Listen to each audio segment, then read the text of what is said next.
What is the scariest, oh hell no, experience you've had? When I was 10 or so, I woke up before everyone in the house, it was like 7 a.m., and decided I would sneak into the pool. I was waist deep in the water before I saw the alligator on the other side of the pool. I work for a food delivery service, and on one delivery I had to go about 2 miles down a one-way road at about 10:30 p.m. There were banks on both sides, so if I wanted to leave and another car came down the road, I wouldn't be able to get out and would have to reverse backwards to a driveway. Houses around were pretty scattered, and everyone's driveways were at least 100 yards from the houses. I took notice of this driving in because I'm a woman and had my guard up. I get to the address, which is an abandoned home with no lights, and the driveway is blocked off with boards, and immediately the hair on the back of my neck stood up.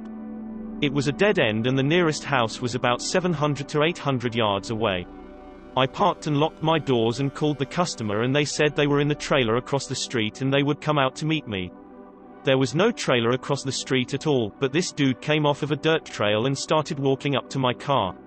As they were coming towards me, the guy asked if I could wait about 5 minutes for his friend to come back with a tip for me. The bill was already paid, and I politely declined, saying that I had to go back to work out of being scared. He then got a phone call, and his literal words were, "Yeah bro, can we make this happen? Are you on the road or what?" I put the food on the ground, said goodbye, and booked it out of there so quick you could probably see dust behind me. That incident taught me to always trust my gut and to never worry about the tip. I could have just been extremely paranoid, but I feel like I got lucky that time.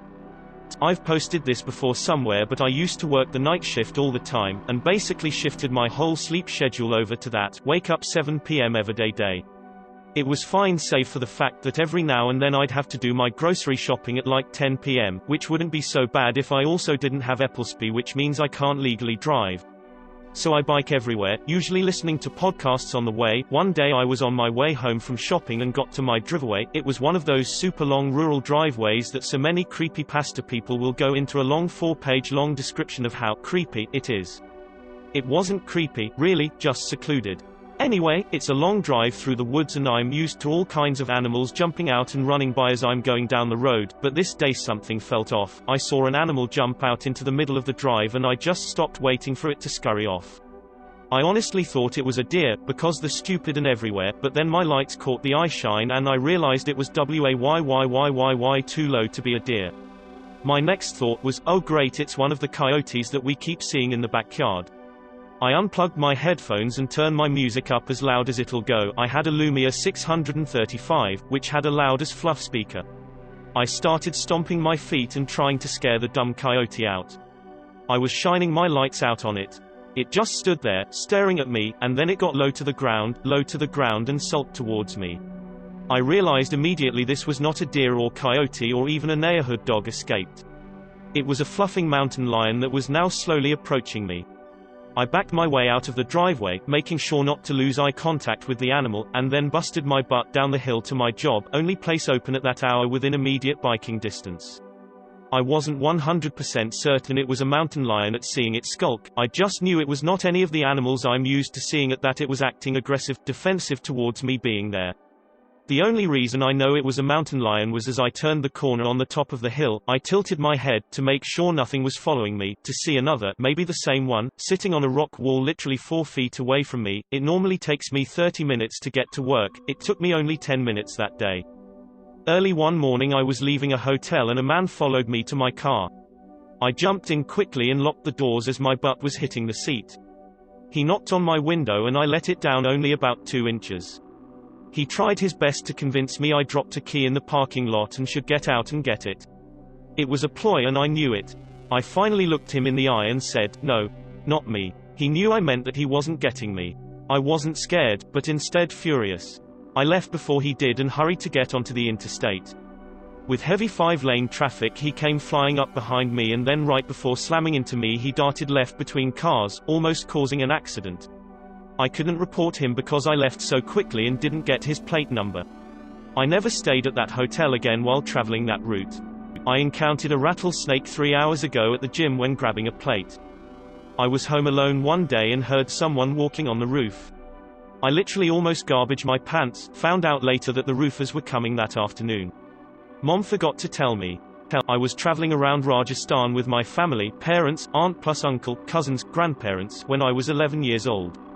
We were having lunch at our hotel and I got into a fight with my aunt and stormed out of the hotel.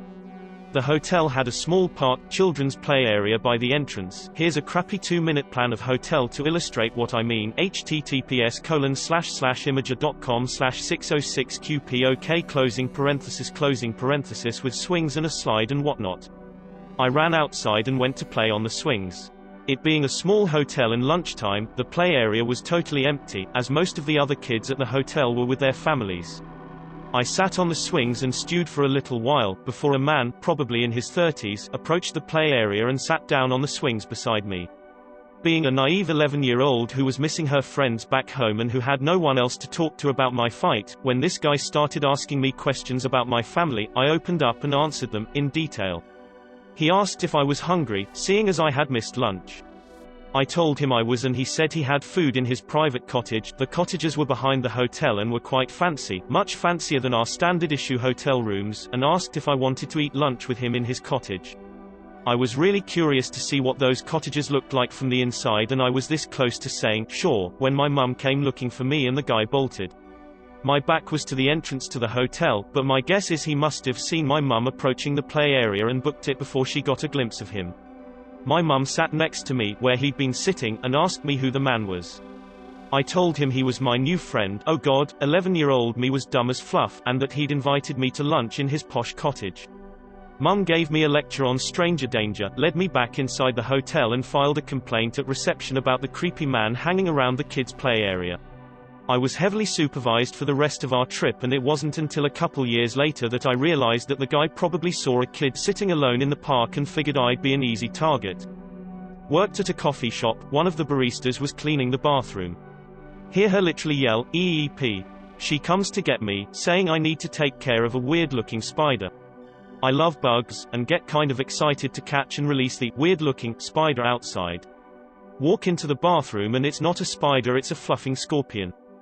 I was around 11 to 12, in a public restroom that had a couple stalls. Just sat down to start my piddle when the woman in the next stall asked if I could pass her some toilet paper. Sure, no problem, we've all been there. When I pass it under the divider, she ended up stroking my finger as she's taking the paper, her index finger lingering on me. I didn't think anything of it, it's an awkward pass. I finish up, flush and step out of the stall to go wash my hands. As I'm starting scrubbing, she steps out of her stall. Normal-looking 40-ish woman, just looks like someone's mom. She starts washing her hands and just locks eyes with me in the mirror.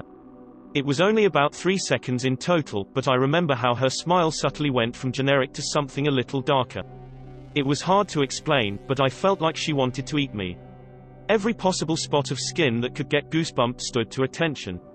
Instinct told me to GTFO of that bathroom, so I bolted. Could have been nothing, could have been a childish dramatic projection, but I swear that female doggy was going to chew on me. I stepped into an elevator on the 8th floor of a hotel and hit the 10th floor button. Right before the doors closed, a group of at least 15 people jammed themselves in while I'm standing in the back corner. The elevator was rated for 10 adults. Instead of going up, the elevator slowly started to go down. After half a floor, the elevator went into free fall for roughly 2 floors until the emergency cable caught. I thought I was going to die that day. A car accident in my early 20s. I was driving around a bend under a freeway on my last lesson before going for my probationary license when a car driving at least 70 km per hour over the limit, 160 km per hour in a 90 km per hour zone, about 100 miles per hour in a 55 zone, smashed into my rear driver's side. The car I was driving spun out of control and smashed into an underpass. My teacher and I were both desperately lucky to be alive, though we both sustained serious injuries. I was in the very ill from pneumonia. Think 4 staff in the cubicle with me the entire time for about an hour while they diagnosed what was wrong with me. I originally went to urgent care and sat in the waiting room for 45 minutes, and the moment they triaged me, they sent me to the anyway. After about an hour and a max of 10 people in working on me at once, I had an IV in each arm and everyone left.